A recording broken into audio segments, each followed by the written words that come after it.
Hello everyone, welcome back to Mr. Moo's Models. Today's video is going to be a quick chit chat about what I thought of the IPMS Shropshire Model Show that was held at RAF Cosford this Sunday on the 8th of April, and sort of go through a few purchases that I made there and just a general chit chat about the day as a whole. The model show held by IPMS Shropshire puts Cosford is one of my favourite ones to go to every year. I mean, apart from Scale Model World, I think it's probably the best one out there. Well, it's out of the ones I've been to anyway. I just think it's because of the unique location, having it in the Royal Air Force Museum there, where you've got sort of all the real aircraft, and then you've got the models underneath, whether it be military or aircraft or arm or whatever it is. But it's just a unique setting to have a model show. There's always seems to be a good turnout there from both sort of clubs, SIGs, traders, and also from the general public visiting. And yeah, I really enjoy it. I tend to go there with my father-in-law, and we have a bit of a boys' day out every year. And it's a great place to go. So this one which has just been is really nice. One nice thing was the weather was actually half decent. It wasn't blowing a gale for once or raining in between the hangars, so that's always a bonus. We got up there pretty early on. Parking was really easy this year, which is a nice change. So yeah, it started off really well. We popped into the top hangar there and started having a look around the displays, and oh my god, there's some fantastic work out there.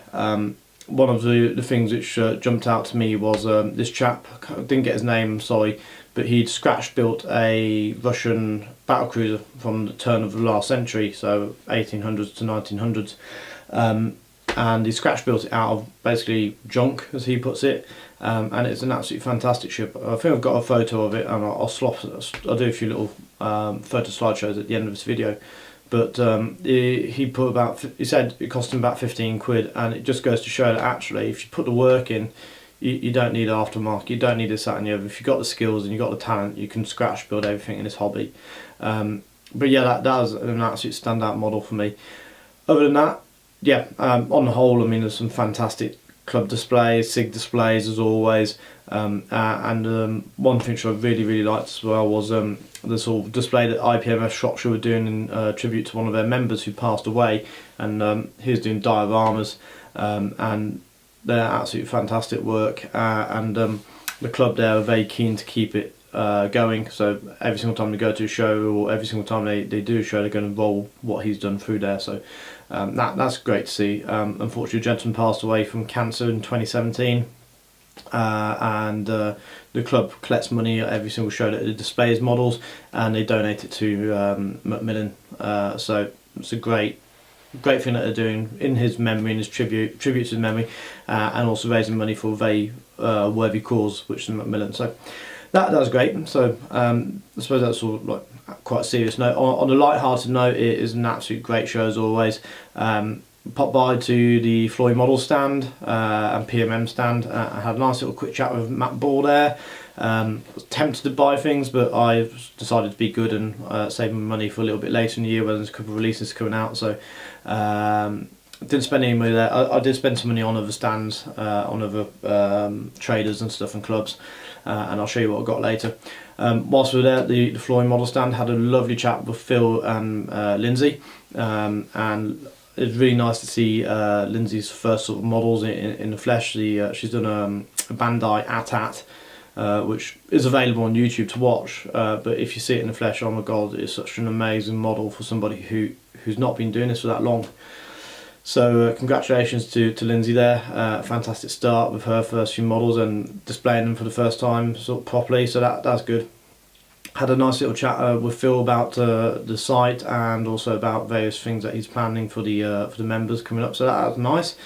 Had a lovely chat with Steve Sutcliffe as well about the flankers, and his flanker looked absolutely stonking, so it was really nice to see his flanker and also Andy's and Matt's there. So yeah, that was all around a good little chit chat, and nice time spent with those guys there. Also bumped into a few guys from the ISM crew. Bumped into Ivan, Northern Modeller, and Graham, Black Cat Scale Modelling 73. I had a little quick chat with them in in the cafe, and sort of they did an auction recently online, the ISM guys, to raise some money for models for heroes. So that's something I would have liked to watch live, but unfortunately it was at work, so gave him a little donation via PayPal to put towards models for heroes, because that's another worthy cause. So yeah, it's nice to interact with a few people. I didn't get to see a few guys like Model Art 633 and UK Scale Modeler. So Ian Poulton, I must have missed you. Really sorry about that. And Chance and Northwest, same again. I must have missed you, but we didn't spend all day there, as we sort of wanted to get back to the family. I hadn't seen the wife for a few days because I've been at work, so it was quite nice to get back and see her afterwards. So yeah, all in all, it was a great model show, and it was lovely to see some of the guys and have a chat with some of the guys on the stands and the club displays. So yeah, that was all good. Purchases, I did make a few, and what I'm going to do with those is probably, yeah, I'll point the camera down at the bench, or I'll pop the iPhone camera on and I'll just rattle through those with you now, and show you what I bought. So let me move some cameras, and I'll speak to you shortly. So purchases, I'm just going to quickly rattle through what I've got here. I made a few little purchases, a couple of kits I've been after for a while, and then a couple of which are sort of targets of opportunity, shall we say, and a bit of paint as well. The only sort of paint I bought is this Vallejo metal colour steel. I've got a few of them, but I haven't got steel, so I bought that because it's just going to be able to do some more tonal variation and use it in different models. The first kit I bought is this micro mirror 1:144 scale Vickers Valiant Mark 1.